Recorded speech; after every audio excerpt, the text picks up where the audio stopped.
Vengeance is not ours, it's God's. By Patricia Latay Bernate.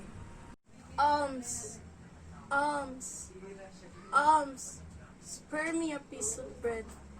Please spare me your mercy. I am a child so young, so thin, so ragged. Why are you staring at me? With my eyes I cannot see, but I know you are all staring at me. Why are we whispering to one another? Why? Do you know my mother? Do you know my father? Did you know me 5 years ago? Yes. 5 years of bitterness have passed. But I can still remember the vast happiness Mother and I shared with each other. It was very happy. Suddenly, 5 loud knocks were heard on the door, and a deep silence ensued. Did your cruel nipples discover their peaceful home? Mother ran to father's side pleading, "Please, Louis, hide in the cellar where they cannot find you." I pulled my father's arm, but he did not move. It seemed as though his feet were glued to the floor. The door went bang, and before us, 5 ugly beasts came barging in. "Are you Captain Luis Santos?" roared the ugliest of them all. "Yes," said my father. "You are under arrest," said one of the beasts. They pulled father roughly away from us. Father was not given a chance to bid us goodbye. We followed them miles after miles. We were hungry and thirsty. We saw a group of Japanese eating. Oh, how our mouths watered, seeing the delicious fruits they were eating. Suddenly, we heard the voice call, "Consuelo! Oscar! Consuelo! Oscar!"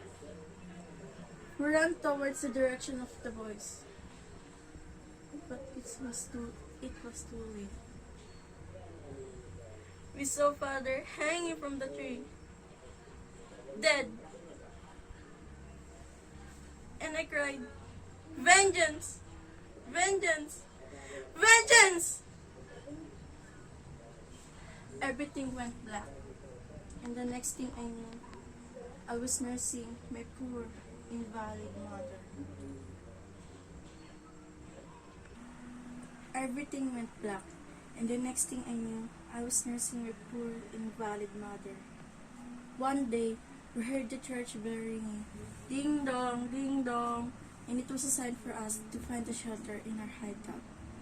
But I could not leave my invalid mother. I tried to show her the way to the hideout. Suddenly, bombs started falling. Airplanes were roaring overhead. Canyons started firing from everywhere. Boom! Boom! Boom! Boom! Mother was hit. Her legs were shattered into pieces. I took her gently in my arms and cried, "I have vengeance! Vengeance!" No, Oscar, vengeance, it's God's. But I still cried out vengeance. I was like a pent-up volcano. "Vengeance is mine, not the Lord's." No, Oscar, vengeance is not ours, it's God's. These were the words from my mother before she died. Mother was dead, and I was blind. And vengeance is not ours. To forgive is divine, but vengeance is sweeter. That was 5 years ago. 5 years. Alms, alms, alms, spare me a piece of bread. Spare me your mercy. I am a child so young, so thin, so ragged. Vengeance is not ours, It's God's vengeance. It's